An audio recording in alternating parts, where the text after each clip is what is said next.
Welcome to special discussion. వరుసగా 6వ రోజు స్టాక్ మార్కెట్లు అదూర్స్ అనిపించాయి. దేశీయ వృద్ధి రేటు స్ట్రాంగ్ గా ఉండటంతో మార్కెట్ సెంటిమెంట్ బలపడింది. దీంతో పాటు ద్రవ్యోల్బణం రేటు దిగిరావడం, డాలర్ మారకం విలువ బలహీనంతో ఇన్వెస్టర్లు పెట్టుబడులకు ఆసక్తి చూపారు. బ్యాంకింగ్, ఐటీ షేర్లు మార్కెట్లను లీడ్ చేయడంతో దేశీయ మార్కెట్లు భారీ లాభాలతో ముగిశాయి. ఇవాళ ఒక్కరోజే సెన్సెక్స్ 1000 పాయింట్లకు పైగా పెరిగింది. ఇంట్రాడేలో సెన్సెక్స్ సైకలాజికల్ ఫిగర్ 78,000 మార్కును క్రాస్ చేసింది. ఇవాళ సెన్సెక్స్ 77,178 నుండి 78,107 పాయింట్ల మధ్య కదలాడింది. ఈ ఏడాది భారీగా నష్టపోయిన స్టాక్ మార్కెట్లు ఆ లోటును గత 6 రోజులుగా భర్తీ చేసుకుంది. ఇక చాలా రోజుల తర్వాత ఇవాళ విదేశీ సంస్థాగత ఇన్వెస్టర్లు పెట్టుబడులకు ఆసక్తి చూపారు. ఇవాళ దాదాపు 8,000 కోట్ల షేర్లను ఎఫ్ఐఐలు కొనుగోలు చేశారు. గత 4 నెలల్లో ఇంట్రాడేలో ఎఫ్ఎఫ్ఐలు ఈ స్థాయిలో ఇన్వెస్ట్ చేయడం ఇదే తొలిసారి. ఇవాళ ఇన్వెస్టర్ల సంపద 5 లక్షల కోట్ల రూపాయలకు పైగా పెరిగింది. ఇక దేశీయ స్టాక్ మార్కెట్ల పయనమేటు, బుల్ ర్యాలీ రాబోయే రోజుల్లో కంటిన్యూ అవుతుందా? ఈ సమయంలో ఇన్వెస్టర్లు ఎలాంటి వ్యూహం అనుసరించాలి అనే అంశంపై మనతో మాట్లాడేందుకు ప్రస్తుతం సిద్ధంగా ఉన్నారు సర్టిఫైడ్ ఫైనాన్షియల్ ప్లానర్ మాధవిరెడ్డి గారు. వారితో మాట్లాడదాం. నమస్తే మ్యామ్. నమస్తే అండి. ఏంటి ఈ జోరుకు గల కారణాలు ఏంటి? ఎవ్రీ వన్ ఈజ్ వెయిటింగ్ కదండి. ఇన్వెస్టర్స్ అందరూ కూడా చాలా కీన్ గా వెయిట్ చేస్తూ ఉన్నారు. ఎందుకంటే ఈ ఫాల్ అనేది చాలా కంటిన్యూస్ అయిపోయిందండి. లాస్ట్ 5 months నుంచి మనం చూసుకున్నట్లయితే every month every day daily negative కనిపించేది. సో దానివల్ల చాలా డిసప్పాయింట్ అయ్యేవాళ్ళు. బట్ ఎప్పుడు ఇలా జరగలేదండి. కంటిన్యూస్ గా 5 months 6 months ఫాల్ అనేది ఎప్పుడు జరగలేదు.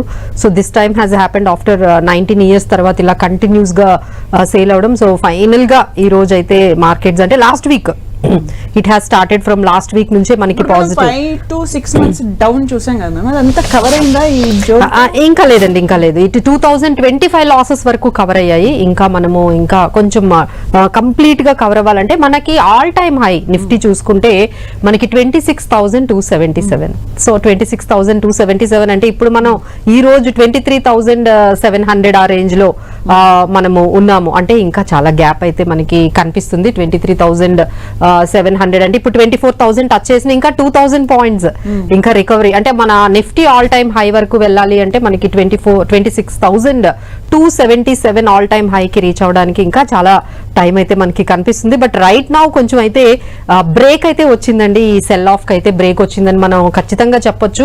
సో దానికి మీరు అన్నట్టుగా కొన్ని రీజన్స్ అయితే పాజిటివ్ గా మన ఎకనామిక్ అంటే మన ఇండియన్ గ్లోబల్ ఎకానమీ కొంచెం పుల్ ఓవర్ అయింది అనేది మనం అయితే ఖచ్చితంగా. మనతో పాటు క్రాంతి బచ్చన్ గారు కూడా యాడ్ అయ్యారు. వారితో మాట్లాడదాం.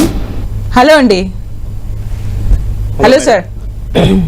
సార్ అంటే దేశీయ స్టాక్ మార్కెట్ల పయనమేటు? మార్కెట్ యొక్క మూడ్ కనుక చూస్తే extreme pessimism and extreme exuberance, optimism మధ్య ఈ పెండ్లం అనేది స్వింగ్ అవుతుంది మేడం. మనం గత 15 days బ్యాక్ కనుక చూసినట్లయితే ఇంకేముంది, మార్కెట్లన్నీ కుప్పకూలిపోయినాయని హెడ్లైన్స్ చూస్తూ వచ్చాం. ఇంకేముంది, స్టాక్ మార్కెట్లు షాక్ మార్కెట్లు అన్నట్లుగా హెడ్లైన్స్ ఉన్నాయి. సో ఒక 15 days లోనే ఎస్పెషల్లీ లాస్ట్ 10 ట్రేడింగ్ సెషన్స్ కనుక చూసినట్లయితే మార్కెట్స్ కంప్లీట్ రివర్సల్ చూసాం. ఒకసారి నిఫ్టీ 22,000 లెవెల్ దగ్గర మార్కెట్స్ కంప్లీట్ గా బోటమ్ అవుట్ అయినాయి. నెక్స్ట్ అగైన్ కనుక చూసినట్లయితే మనకి దీనికి మెయిన్ రీజన్ కనుక చూస్తే foreign portfolio investors continuous cell of అనేది కంటిన్యూ అయింది. అందువల్ల మార్కెట్స్ 22,000 లెవెల్ కి చేరువుగా వచ్చినాయి. ఆ టైంలో కనుక చూసినట్లయితే ఇంకేముంది, స్టాక్ మార్కెట్స్ లో అందరూ సెల్ చేసుకుని వెళ్ళిపోండి అని మార్కెట్ లో కామెంటరీ ఇదంతా వస్తూ ఉండేది. కానీ ఏంటంటే ఒకసారి యుఎస్ మార్కెట్స్ లో ఓవర్ నైట్ పెను మార్పులు అనేవి వచ్చినాయి. అవి ఏంటంటే కనుక ఈ ట్రంప్ ట్రేడ్ వార్ ద్వారా అన్ఇంటెండెడ్ కాన్సిక్వెన్సెస్, అంటే యుఎస్ లో వడ్డీ రేట్లు పెరగడానికి అవకాశం ఉంది ఇన్స్టెడ్ ఆఫ్ తగ్గించడానికి భిన్నంగా. యుఎస్ లో ఇన్ఫ్లేషనరీ వర్రీస్ బాగా ఎక్కువ అవుతున్నాయి అనే అన్సర్టనిటీతో ప్రస్తుతం all of a sudden the global markets focus అంతా ఎమర్జింగ్ మార్కెట్స్ మీద చుట్టం జరిగింది. అది చైనా కావచ్చు, లేకపోతే చైనాకి అదర్ బెస్ట్ ఆల్టర్నేటివ్ వచ్చేసేసి ఇండియన్ మార్కెట్స్ అనమాట. అందువల్ల ఫారెన్ పోర్ట్ఫోలియో ఇన్వెస్టర్స్ యొక్క సెల్లింగ్ తగ్గింది. మార్కెట్ ఓవర్ సోల్డ్ జోన్ లో ఉన్నాయి 22,000 రేంజ్ లో. సో ఒకసారి ఈ short recovery, foreign portfolio investors net selling లో నుంచి నెట్ బయింగ్ లోకి రావడంతో మార్కెట్స్ లో ఊవెత్తున బయింగ్ ఇంట్రెస్ట్ అనేది ఎమర్జ్ అయింది అనమాట. దానికి ప్రధాన కారణంగా అయితే ఈ కారణాన్ని చూడొచ్చు. నెక్స్ట్ ఏంటంటే ఓవరాల్ గా మన ఇండియన్ మ్యాక్రోస్ కనుక చూస్తే దర్ లుకింగ్ వెరీ స్ట్రాంగ్ అనమాట. మన ట్యాక్స్ రెవెన్యూస్ కనుక చూస్తే చాలా స్ట్రాంగ్ గా ఉన్నాయి. Next one more thing, Indian markets మీద ఫోకస్ పెరగడానికి కారణం ఏంటంటే ఇండియాలో ఇన్ఫ్లేషన్ కూల్ ఆఫ్ అవుతుంది. ఒకటి జీడిపి అనేది స్ట్రాంగ్ గా వచ్చింది లాస్ట్ క్వార్టర్ కి. నెక్స్ట్ వచ్చేసేసి ఇన్ఫ్లేషన్ కూల్ ఆఫ్ అవుతుంది. Already with new RBI governor they are in a move to reduce the interest rates. Already మనకి ఒక 25 basis points రేట్ కట్ రావటం జరిగింది. వేరాజ్ గ్లోబల్ మార్కెట్స్ లో, యుఎస్ మార్కెట్ లో వడ్డీ రేట్లని ఒక స్టేటస్ కో మెయింటైన్ చేయటం. నెక్స్ట్ మన ఇండియన్ మార్కెట్స్ లో కనుక చూస్తే completely mood is we can reduce the interest rates అన్నట్లుగానే మార్కెట్ ఆ రేట్ డిస్కౌంటింగ్ సైకిల్ ని ప్రస్తుతం డిస్కౌంట్ చేస్తుంది. సో వీటన్నిటి దృష్ట్యా ఇండియన్ మార్కెట్ లో చాలా స్ట్రాంగ్ లిక్విడిటీ ఉంది. ప్రధానంగా చూసినట్లయితే Indians we're the net good savers. So ఆ లిక్విడిటీ అనేది, ఆ గష్ ఆఫ్ లిక్విడిటీ అనేది ప్రస్తుతం ఈక్విటీ మార్కెట్ లోకి వస్తుంది. సో వీటన్నిటి దృష్ట్యా ఇండియన్ మార్కెట్స్ బహుశా మనం ప్రీవియస్ హైకి చేరినప్పటికీ ప్రస్తుతం అయితే మార్కెట్ యొక్క లాస్ట్ 15-20 days లో 1.5 month లో ఏదైతే లాసెస్ కంటిన్యూస్ గా ఇంకర్ అయినాయో ఆ రేంజ్ ని తప్పించుకుని మార్కెట్స్ ఒక స్టేబుల్ రేంజ్ లో రావడం జరిగింది. ఒకసారి 22,500 నిఫ్టీ రాగానే ఫ్యూ డేస్ లో with in less than 5-6 sessions లోనే వేర్ అబౌవ్ 23,000 లెవెల్ అనమాట. 23,000 లెవెల్ మనం రిపీటెడ్ గా చెప్తూ ఉన్నాం. 23,000 లెవెల్ అనేది ఇట్స్ ఎ సెంటిమెంటల్ జోన్. ఒక పాజిటివ్ సెంటిమెంట్ అనేది మార్కెట్ లో తీసుకొచ్చింది నిఫ్టీకి.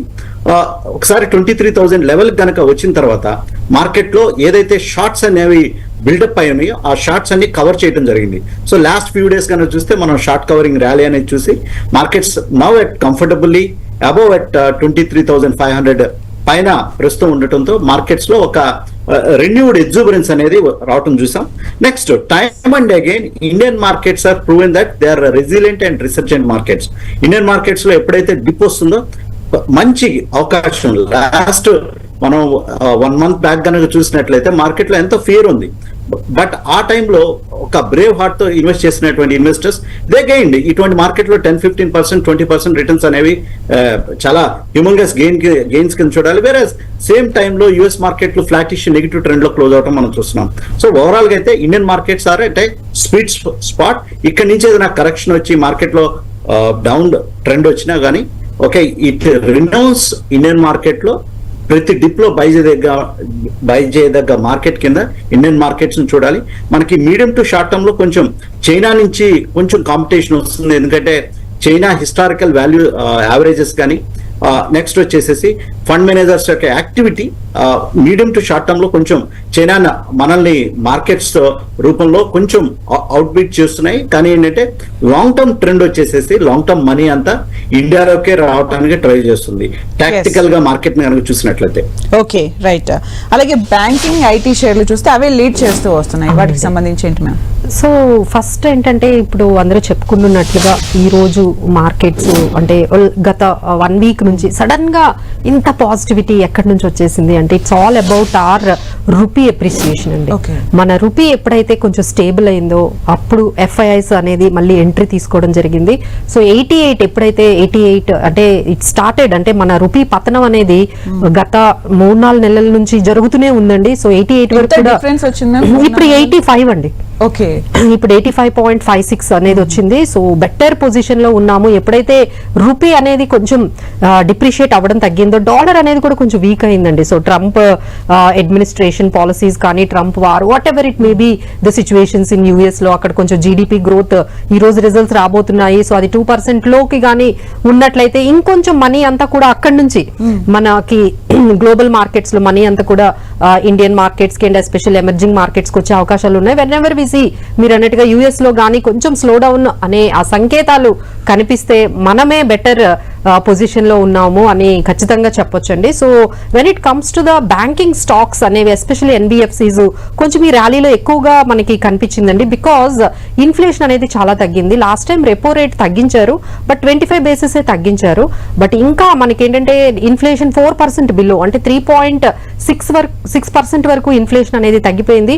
So we are expecting this time మళ్ళీ రెపో రేట్ అనేది ఇంకొంచెం తగ్గిస్తారు. సో అది తగ్గించారంటే definitely it will be positive for NBFCs and banking stocks కాబట్టి మీరు కొటక్ మహీంద్రా బ్యాంక్ కానీ, SBI, ICICI, HDFC, you see all the banking stocks, even NBFCs కూడా కొంచెం బాగా అంటే ర్యాలీలో బాగా పార్టిసిపేట్ చేశాయనే చెప్పొచ్చు అండి. అంటే ఇవి ఎవరికి బ్యాంకింగ్ కానీ ఐటీ కానీ షేర్స్ ఎవరికి బెనిఫిట్ అయ్యే ఛాన్సెస్ ఉంటాయి మ్యామ్? అంటే షేర్స్ లో లీడింగ్ అవే లీడ్ చేస్తాయి. అవును, అంటే చాలా అండి. అంటే ఇప్పుడు దేర్ ఆర్ మెనీ స్టాక్స్, అంటే ఎనర్జీ స్టాక్స్ 13% పెరిగాయి, మెటల్ స్టాక్స్ 13%, అలాగే రీటైల్ 11%, ఫార్మా స్టాక్స్ 10%. అన్ని కూడా ఇప్పుడు ఏవైతే బాటమ్ అవుట్ అయిపోయాయి అంటే లాస్ట్ 3-4 months నుంచి ఏవైతే బాగా కొంచెం అంటే కిందకు వెళ్ళిపోయాయి అవన్నీ కూడా ఇప్పుడు రికవరీ అనేది స్టార్ట్ అయ్యాయి. కొన్ని ఏంటంటే కొంచెం బెటర్ రికవరీ అనేది మనకి ఎక్కువగా మీరు అన్నట్టుగా ఈ పర్టికులర్ బ్యాంకింగ్ రంగంలో కనిపిస్తుందండి. క్రాంతి గారు, అంటే బుల్ ర్యాలీ రాబోయే రోజుల్లో కంటిన్యూ అవుతుందా అండి? డెఫినెట్ గా we're in up trend. Okay, we're in bull market. But ఏంటంటే బుల్ మార్కెట్ అంటే ప్రతిరోజు మార్కెట్స్ పరిగెడుతూ ఉండు, అప్పుడప్పుడు ఇటువంటి మీరు చెప్పినట్లు ఒక షాక్స్ కూడా మార్కెట్ లో కనపడుతూ ఉంటాయి అనమాట. Indian markets exactly we're on a bull track. Okay, but ఏంటంటే ఈ medium to short term shocks అనేవి మార్కెట్ లో వస్తూ ఉంటాయి. సో మార్కెట్ లో ఏంటంటే ఎప్పుడు మార్కెట్ లో ఒక థియరీ ఒకటి ఉంది, దాన్ని ఏమంటారంటే ఎఫిషియెంట్ మార్కెట్ థియరీ అంటారు. ఎఫిషియెంట్ మార్కెట్ థియరీ అంటే మార్కెట్స్ చాలా టైట్ గా మూవ్ అవుతా ఉంటాయి, టాప్ అప్ ట్రెండ్ లో ఉంటాయి. అటువంటి టైంలో ఇన్వెస్టర్స్ కి ఆపర్చునిటీస్ చాలా తక్కువగా ఉంటాయి. లాస్ట్ మనం 15-20 days ఆర్ లాస్ట్ బహుశా బడ్జెట్ తర్వాత నుంచి మార్కెట్ లో కనుక చూసినట్లయితే మార్కెట్ లో ఒక డౌన్ ట్రెండ్ అనేది ఉంది. దాన్ని ఏంటంటే ఇన్ఎఫిషియన్సీ ఆఫ్ ద మార్కెట్స్ అంటారు. సో ఈ ఇన్ఎఫిషియన్సీ ఆఫ్ ద మార్కెట్ లోనే మార్కెట్ లో ఇన్వెస్టర్స్ కి ఇన్వెస్ట్ చేయడానికి ఆపర్చునిటీస్ అనేవి ఉంటాయి. సో ఆ టైంలో కనుక ఇన్వెస్టర్స్ ఎక్కడైతే ఇన్ఎఫిషియన్సీస్ ఎఫిషియెంట్ గా తయారవుతాయో అటువంటి స్టాక్స్ లో ఇన్వెస్ట్ చేసినట్లయితే ఇమీడియట్ రిటర్న్స్, క్విక్ రిటర్న్స్ రావడం జరుగుతుంది. దాంట్లోకి మెయిన్ వచ్చే సెక్టర్స్ కనుక మనం చూసినట్లయితే బ్యాంకింగ్ అండ్ ఫైనాన్షియల్ సర్వీసెస్, ఇందా చెప్పినట్లు ఎన్బిఎఫ్సిస్ కానీ, ఇండియన్ బ్యాంక్స్ కనుక చూస్తే our banks are balance sheets are quite strong. Next Indian banks ని ఎవరైతే ఫారెన్ పోర్ట్ఫోలియో ఇన్వెస్టర్స్ ఇండియాలో ఇన్వెస్ట్ చేయాలనుకుంటే ప్రధానంగా చూసేది బ్యాంకింగ్ అండ్ ఫైనాన్షియల్ సర్వీస్ చూస్తారు. ఎందుకంటే వీటిని ఇండియాస్ యొక్క డెమోగ్రఫీస్ కానీ ఇండియాస్ యొక్క డెవలప్మెంట్ కి ప్రాక్సీస్ కింద చూస్తారు. అంటే ఒక జీడిపి కనుక ఇక్కడి నుంచి స్ట్రాంగ్ గా గ్రో అయితే కనుక బ్యాంకింగ్ అండ్ ఫైనాన్షియల్ సర్వీసెస్ ని AP centre of the growth అంటారు. అంటే ప్రతి సెక్టర్ లో వచ్చే డెవలప్మెంట్ అంతా బ్యాంకింగ్ అండ్ ఫైనాన్షియల్ సర్వీసెస్ లో రిఫ్లెక్ట్ అవుతూ ఉంటుంది అనమాట. సో అందువల్ల మార్కెట్స్ లో ఈ banking and financial services stocks లో మనం కంప్లీట్ రీబౌండ్ అనేది చూడటం జరిగింది. So next couple of weeks కనుక ఈ ట్రెండ్ కనుక నిలబడినట్లయితే మార్కెట్ లో ఇంకా ట్రెండ్ అనేది పాజిటివ్ గా ఉండడానికి, medium to short term trend అనేది పాజిటివ్ గా ఉండడానికి అవకాశం ఉంది. కానీ ఏంటంటే ఒక్కటి గుర్తుపెట్టుకోవాలి, నెక్స్ట్ ఇంకొక 5-7 ట్రేడింగ్ సెషన్స్ లో we're entering into April లోకి ఎంటర్ అవ్వగానే విల్ బి ట్రాకింగ్ మార్కెట్ మళ్ళీ Q4 యొక్క ఎర్నింగ్స్ ని మళ్ళీ ట్రాక్ చేయడం జరుగుతుంది. Q4 ఎర్నింగ్స్ కనుక స్ట్రాంగ్ గా వచ్చినట్లయితే బై అండ్ లార్జ్ మార్కెట్స్ ఈ రేంజ్ లో సస్టైన్ అవడానికి అవకాశం ఉంది. నెక్స్ట్ ఏప్రిల్ లో అగైన్ రెసిప్రోకల్ ట్యాక్సెస్ ఇదంతా అగైన్ మళ్ళీ తెరపైకి వస్తుంది. సో ఈ ఓవరాల్ ఎపిసోడ్ ఎట్లా ఉంటుందో మనం చూడాలి. ప్రస్తుతానికి అయితే మార్కెట్స్ కనుక 23,000 లెవెల్ నిఫ్టీని కనుక సస్టైన్ కనుక అయినట్లయితే ఇక్కడి నుంచి కూడా ట్రెండ్ అనేది అప్ ట్రెండ్ లోనే ఉండడానికి అవకాశాలు క్లియర్ కట్ గా కనపడుతున్నాయి. మళ్ళీ ఇన్ కేస్ ఏదైనా 23,000 లెవెల్ కనుక బ్రేక్ అయితే కనుక మార్కెట్ లో మళ్ళీ అమ్మకాల ఒత్తిడి అయితే పెరగడానికి అవకాశం ఉంది. ప్రస్తుతానికి మార్కెట్స్ ఒకటి ఇన్వెస్టర్స్ వాళ్ళ రాడార్ లో పెట్టుకోవాల్సింది ఫస్ట్ అండ్ ఫార్మోస్ట్ ఈస్ ఎట్లా ఏ రకంగా రెసిప్రోకల్ ట్యాక్సెస్ యుఎస్ లో April 2 నుంచి స్టార్ట్ అవుతాయి, ఆ ఎపిసోడ్ ఏ రకంగా ఉంటుంది. Next again back in India earning season. So ఈ 2 పారామీటర్స్ అనే మార్కెట్స్ ని ఇక్కడ నుంచి మార్కెట్ యొక్క డైరెక్షన్ ని డిటర్మైన్ చేయబోతుంది. బై అండ్ లార్జ్ మార్కెట్స్ ఒక కన్సాలిడేషన్ లో ఉన్న స్టాక్ స్పెసిఫిక్ యాక్షన్ అనేది నెలకొని ఉండడానికి మార్కెట్ లో ప్రస్తుతం వ్యూ అయితే స్టాక్ స్పెసిఫిక్ యాక్షన్ ఎక్కువ ఉండడానికి అవకాశం ఉంది. అలాగే మాధవిరెడ్డి గారు తను చెప్తున్నట్టు April 2 నుంచి ట్యాక్సెస్ అక్కడ, అలాగే ఫైనాన్షియల్ ఇయర్ ఎండింగ్ ఇక్కడ ఎలా ఉండబోతుంది? So April 2 why it is most important అంటే అప్పటి నుంచి మన ఇండియాలో ఎస్పెషల్లీ ఇండియాలో ఆయన ఏ పర్టికులర్ గూడ్స్ మీద ట్యాక్సెస్ వేయబోతున్నారో అనే దానికి మొత్తం క్లారిటీ అయితే వస్తుందండి. దానివల్ల ఏమవుతుందంటే అంటే ఇంపాక్ట్ అయితే కొంచెం మినిమల్ ఉంటుంది. మన ఇండియన్ ఎక్స్పోర్ట్స్ అంత యుఎస్ కి అంత ఎక్స్పోజర్ అంత ఎక్కువగా అంటే మన జీడిపికి ఇంపాక్ట్ చేసినంత లేవు కాబట్టి సో తక్కువ ఉంటుంది. ఉంటుందో ఇంకా ఆయన టోన్ కూడా కొంచెం తగ్గిందండి. అప్పట్లో వచ్చినంత అగ్రెసివ్ టోన్ అయితే ట్రంప్ కి అయితే ఇప్పుడు కనిపించట్లేదు. సో బికాస్ ద రీజన్స్ ఏంటంటే అక్కడ నుంచి కూడా దీనికి ఎగెనిస్ట్ గా చాలా వాయిసెస్ వస్తున్నాయి. ఆయన తీసుకునే ట్రేడ్ అడ్మినిస్ట్రేషన్ పాలసీస్ కానీ లేకపోతే మస్క్ ద్వారా ఆయన తీసుకుంటున్న కొన్ని డెసిషన్స్ లైక్ వాళ్ళ ఇంటర్నల్ గా యుఎస్ గవర్నమెంట్ లో కూడా చాలా మందిని గవర్నమెంట్ జాబ్స్ నుంచి కట్ చేయడము, అంటే రిడక్షన్ ఆఫ్ ది కాస్ట్ తగ్గించాలి అనే విషయాల మీద అక్కడ కూడా అంటే ప్రాజెక్ట్స్ ఎస్పెషల్లీ ఐటీ ప్రాజెక్ట్స్ అన్నిటిని కూడా తగ్గించడము, ఇవన్నీ కూడా అక్కడ నుంచి కూడా ఎగెనెస్ట్ గా ట్రంప్ కి ఆల్రెడీ వాయిసెస్ అనేవి స్టార్ట్ అయ్యాయి. సో నౌ హీ సేయింగ్ ఏంటంటే అంత అగ్రెసివ్ గా కాకుండా కొంచెం చూసి ఎఫెక్టివ్ గా ఎక్కడ అవసరం అవుతుందో అక్కడే మేము తగ్గిస్తాము పెంచుతాము అన్నట్టుగా ట్రేడ్ వార్ అనేది కొంచెం అయితే అంత ఇంటెన్సిఫై లేదండి. బట్ ఏదైతే ఆ ట్రేడ్ వార్ అనే ఆ ఇష్యూ ఉందో అదైతే మార్కెట్స్ ఆల్రెడీ డిస్కౌంట్ చేసేసాయి. ఓకే జరుగుతుంది అనే విషయం తెలుసుకున్నది. So it has been discounted. అంత ఇంపాక్ట్ అయితే మనకి చూడాల్సిన అవసరం లేదు. బట్ ఏంటంటే స్టాక్ స్పెసిఫిక్ గా అయితే కొంచెం ఫ్లక్చువేషన్స్ వస్తాయండి. ఎందుకంటే మనం ఎక్కువగా ఎక్స్పోర్ట్స్ ఐటీ ఉంటాయి, ఫార్మా ఉంటాయి, తర్వాత జ్యువెలరీ ఇండియా నుంచి బాగా వెళ్తుంది. సో వాళ్ళు అక్కడ మళ్ళీ ట్యాక్సెస్ పెంచారనుకోండి మన బిజినెసెస్ అన్ని కూడా హట్ అవుతాయి. సో ఇన్వెస్టర్స్ అందరూ కూడా వాళ్ళు ఏవైతే ఈ ఎక్స్పోజర్ ఉన్నాయో యుఎస్ ఎక్స్పోర్ట్స్ ఎక్స్పోజర్ ఉన్న ఆ కంపెనీస్ మీద అయితే కొంచెం అయితే ఇంపాక్ట్ అయితే పడుతుందండి.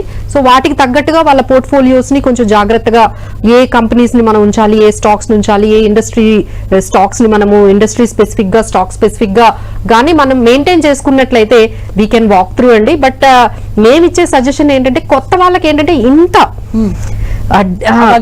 అవగాహన మళ్ళీ ఏంటంటే ఇప్పుడు ఏదైతే మనకి ఇప్పుడు ఈ రివైవల్ కనిపిస్తుందో ఈ టైంలో కూడా 10% ఫాల్ అయిన స్టాక్స్ ఉన్నాయి. There are stocks, it is nothing like ఈ రోజు మార్కెట్ పెరిగాయంటే అన్ని పార్టిసిపేట్ చేయలేదు కదా. సో దెర్ ఆర్ స్టాక్స్ ఇప్పటికీ ఇంకా స్మాల్ క్యాప్ స్టాక్స్ ఈ రోజు కూడా 10-15% నెగిటివ్ లో క్లోజ్ అయిన ఉన్నాయి. సో ఏంటంటే కొంతమందికి ఏమవుతుందంటే పోర్ట్ఫోలియోలో రికవరీ కనిపించదు. మార్కెట్ పెరుగుతుంది కానీ మీ పోర్ట్ఫోలియో ఇంకా రెడ్ గానే ఉండేటప్పటికి యూ డోంట్ నో ఇదేంటి మార్కెట్ ఎంత పెరిగింది, టీవీలో కూడా ఇలా చెప్తున్నారు, నా పోర్ట్ఫోలియో చూస్తే ఇంకా నెగిటివ్ లోనే ఉంది, ఎప్పుడు వస్తుంది? ఎందుకంటే బికాస్ ఆఫ్ ద స్టాక్స్. మనకి ఏ స్టాక్స్ ని మనం ఉంచేయాలి, ఏ స్టాక్స్ నుంచి మనం బయటకు వచ్చేయాలి, ఆ పిఈ రేషియో ఏంటి, ఆ ఫండమెంటల్స్ ఏంటి, ఏ ఇండస్ట్రీస్ మొమెంటమ్ ఇండస్ట్రీస్ ఉన్నాయి, ఏవి స్ట్రాంగ్ గా ఉన్నాయి, ఇవి ఏవి లీడ్ చేస్తున్నాయి అనే దాని మీద మనం కొంచెం అబ్జర్వ్ చేసుకొని వెళ్తే కొంచెం బెటర్ గా ఉంటుందండి. దానికోసం మనం కొన్ని ఎగ్జాంపుల్స్ చెప్పొచ్చు. ఇప్పుడు ఇండియన్ హోటల్స్ అంటే హోటల్ స్టాక్స్ అన్ని కూడా కొంచెం పాజిటివ్ గా ఉన్నాయండి. ఎందుకంటే ఇప్పుడు మనకి వెకేషన్ ఇండియాలో, సో వెకేషన్ నడుస్తుంది కాబట్టి కొంచెం ఎయిర్ లైన్స్ బాగా ట్రాఫిక్ పెరుగుతుంది. సో ఇలా కొంచెం మొమెంటమ్ బేస్డ్ గా ఇండియన్ హోటల్స్, ఐటీసీ హోటల్స్ ఇలాంటి ఇండస్ట్రీకి సంబంధించిన ఈ టూరిజం కి సంబంధించిన కొన్ని స్టాక్స్ తీసుకోవడము, అలానే ఫార్మాకి సంబంధించిన హెల్త్ కేర్ కి సంబంధించినవి కూడా కొంచెం బెటర్ గా పెర్ఫార్మెన్స్ చేసే అవకాశాలు ఉన్నాయండి. నారాయణ హృదయాలయ కానీ, మ్యాక్స్ హెల్త్ కేర్ కానీ, అలానే స్టీల్ అండ్ కొన్ని ఇంటర్మ్ ప్రోడక్ట్స్ ఉన్నాయి, జేఎస్డబ్ల్యూ స్టీల్, అలానే కోల్ అండ్ మైనింగ్ తీసుకుంటే కోల్ ఇండియా, ఇలా కొన్ని స్పెసిఫిక్ గా అంటే మనకి aerospace and defence, HAL, BDL ఇలాంటి కంపెనీస్ అంటే కొన్ని బాగా ర్యాలీ ఇచ్చాయండి. ఆల్మోస్ట్ 30-40% కూడా పెరిగిన స్టాక్స్ ఉన్నాయి. అప్పటి నుంచి కొంచెం రికవరీ అయిన స్టాక్స్. సో ఏంటంటే we need to be very careful. So మాకు ఇన్ని స్టాక్స్ ఎప్పుడు పెట్టాలి, ఎప్పుడు తీసేయాలి ఇవన్నీ తెలియదు అనుకుంటే better we have good mutual funds ద్వారా మనము ఈక్విటీలోకి వెళ్ళొచ్చు. సో ఈక్విటీలో అయితే కంపల్సరీ అందరూ ఉండాలండి. బట్ ఈక్విటీలో ఎంటర్ అవ్వాలి అనుకుంటే there are different ways. We have portfolio management services, we have through mutual funds మీరు ఈక్విటీలో ఇన్వెస్ట్ చేయొచ్చు. వీ హ్యావ్ స్మాల్ కేసెస్ ఉన్నాయి, వీ హ్యావ్ ఏఎఫ్స్ ఉన్నాయి. So many products are there. ఈక్విటీలోకి రావాలి అనుకుంటే సెబీ కూడా కొత్త ప్రోడక్ట్స్ ని తీసుకొచ్చింది.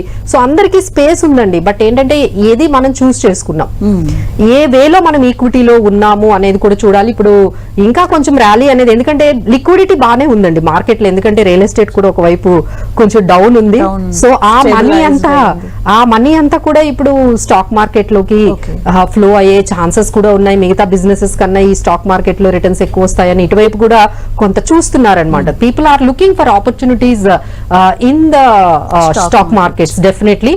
బట్ ఏంటంటే ఇప్పుడు కొన్ని మిస్టేక్స్ కూడా జరిగిపోతూ ఉంటాయి. సో ఈ మిస్టేక్స్ ని మనం అవాయిడ్ చేయాలంటే ఇదర్ ఎక్స్పర్ట్స్ ద్వారా ఎవరైనా అడ్వైస్ తీసుకుంటూ వెళ్ళిపోవాలి. లేదు అంటే ఇలా ఏదైనా ఒక ప్రోడక్ట్ పోర్ట్ఫోలియో మేనేజ్మెంట్ సర్వీసెస్ కానీ లేకపోతే మ్యూచువల్ ఫండ్స్ ద్వారా కానీ డైరెక్ట్ గా ఈక్విటీలోకి వెళ్ళిపోయి మీరే స్టాక్స్ కొనేసి దాన్ని మళ్ళీ ఎంట్రీ అనేది చాలా ఈజీ అండి. మనం ఏ స్టాక్ అయినా ఏముంది ఇట్లా ఈజీగా కొనేయచ్చు, బట్ దాన్ని ఎప్పుడు ఎగ్జిట్ అయిపోవాలి, దాని నుండి ఎప్పుడు మనము బయటకు వచ్చేయాలి అనేది it's very biggest problem for investors అందరికీ కూడా. దాన్ని హోల్డ్ ఎంత చేయాలి, యావరేజ్ చేసుకుందామా లేకపోతే ఎగ్జిట్ అయిపోదామా, దీని మీద చాలా కన్ఫ్యూజన్ అనేది వస్తుంది. దానివల్ల కొన్ని మిస్టేక్స్ కూడా జరిగిపోతూ ఉంటాయి. సో దట్స్ ద రీజన్ ఏం చెప్తా ఉంటే మనకి మ్యూచువల్ ఫండ్స్ ద్వారా మీరు వెళ్ళండి, కొంచెం డైవర్సిఫికేషన్ అవుతుంది అని. క్రాంతి గారు, పాస్ట్ 4 days చూస్తే ఇంట్రాడేలో ఎఫ్ఐఐలు భారీగా ఇన్వెస్ట్ చేశాయి. అంటే వాట్ మేక్స్, అంటే ఇన్వెస్ట్ చేయడానికి ఏంటి రీజన్ ఇంత పెద్ద మొత్తంలో? ప్రధానంగా చూసినట్లయితే they have the growth stability అన్నమాట ఇండియాలో. నెక్స్ట్ ఇన్ఫ్లేషన్ కూల్ ఆఫ్ అవుతుంది. నెక్స్ట్ యుఎస్ లో వెన్ కంపారిటివ్లీ యుఎస్ మార్కెట్స్ కన్నా చూస్తే there is lot of uncertainty అన్నమాట.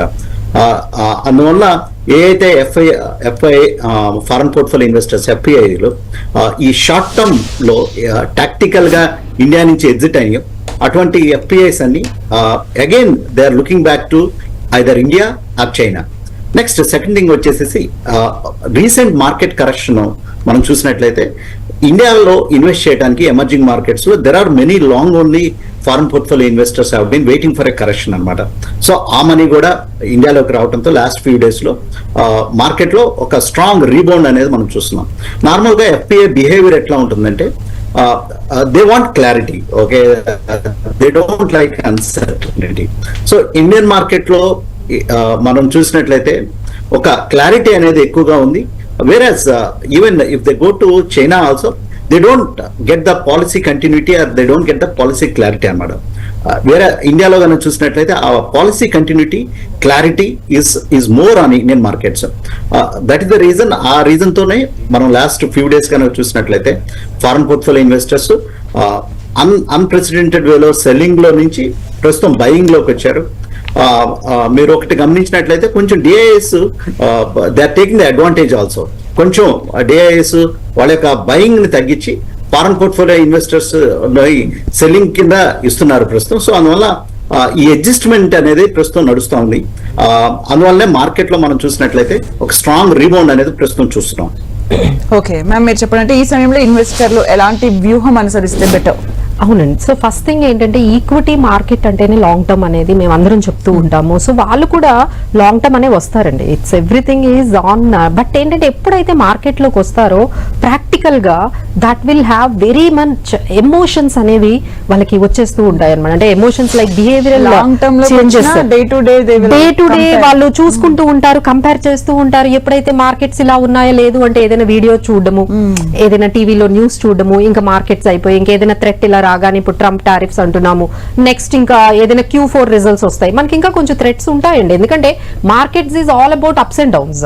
అది ఒక్కసారిగా అది షార్ప్ రికవరీ అనేది ఏమీ కనిపించదు కదా. సో ఎప్పుడైతే డౌన్ అవగానే వీళ్ళు కూడా ఎటువంటి డెసిషన్స్ తీసుకోవాలో తెలియక చాలా అంటే రావడం అయితే లాంగ్ టర్మ్ తో వస్తారు. బట్ ఎస్పెషల్లీ ఇప్పుడు మాకున్న ట్రెండ్ మేము SIPs చూస్తున్నాం కదండి. SIPs అనేది చాలా స్ట్రాంగ్ బుక్, కానీ SIPs కూడా ఆగిపోతున్నాయండి. SIP కూడా స్టాపేజెస్ ఆల్మోస్ట్ 122%. అంటే 44 lakh కొత్త SIPs వస్తే 54 lakh SIPs ఆగిపోతున్నాయి. ఓకే. సో ఏంటంటే వస్తున్నారు మార్కెట్ లోకి, బట్ ఎవ్వరు కూడా 1 year దాటి స్టే చేయట్లేదు. So because of the reasons ఏంటంటే ఎస్పెషల్లీ వాళ్ళు ఓన్ గా డెసిషన్ తీసుకుంటున్నారు, వాళ్ళ యాప్ ఓపెన్ చేసుకుంటున్నారు, ఏవో స్టాక్స్ తీసుకుంటున్నారు, ఏవో మ్యూచువల్ ఫండ్స్ తీసుకుంటున్నారు. ఒక్కసారిగా మార్కెట్ ఏదైనా అయిందనుకోండి, సో అమ్మో ఇవన్నీ ఏంటో మనకు అర్థం కావట్లేనట్టున్నాయి, ఇప్పుడే అంటే వాళ్ళు ఇన్ని రోజులు వెయిట్ చేసి ఇప్పుడు ఎంటర్ అవుతారు. ఎంటర్ అవ్వగానే అది నెగిటివ్ కనపడగానే యూ ఫీల్ లైక్ డిసప్పాయింటెడ్. ఏంటి ఇన్ని రోజులు మనం రాకుండా మార్కెట్ లో ఉన్నాం, ఇప్పుడు రాగానే మన గైడెన్స్ కొంచెం ఉంటే బెటర్ గా వాళ్ళని హోల్డ్ చేసి మనం వాళ్ళని లాంగ్ టైం వైపు తీసుకెళ్ళొచ్చండి. బట్ ఉండడం అనేది చాలా పేషెన్స్ అనేది మార్కెట్ లో చాలా కష్టమైపోతుంది. అదొక్కటే మనకంటే ఈ బిహేవియరల్ ఫైనాన్సెస్ గురించి కానీ లేకపోతే ఈ ఎమోషన్స్ ని కానీ కంట్రోల్ చేయగలిగితే definitely they can make money అండి. Patience is the key. Thank you so much అండి మాధవిరెడ్డి గారు, క్రాంతి గారు, మీ టైం స్పెండ్ చేసి వ్యూవర్స్ కి మంచి ఇన్ఫర్మేషన్ ఇచ్చినందుకు thank you so much ma'am. Thank you. చూసారు కదండి, ఇది వాళ్ళ స్పెషల్ డిస్కషన్.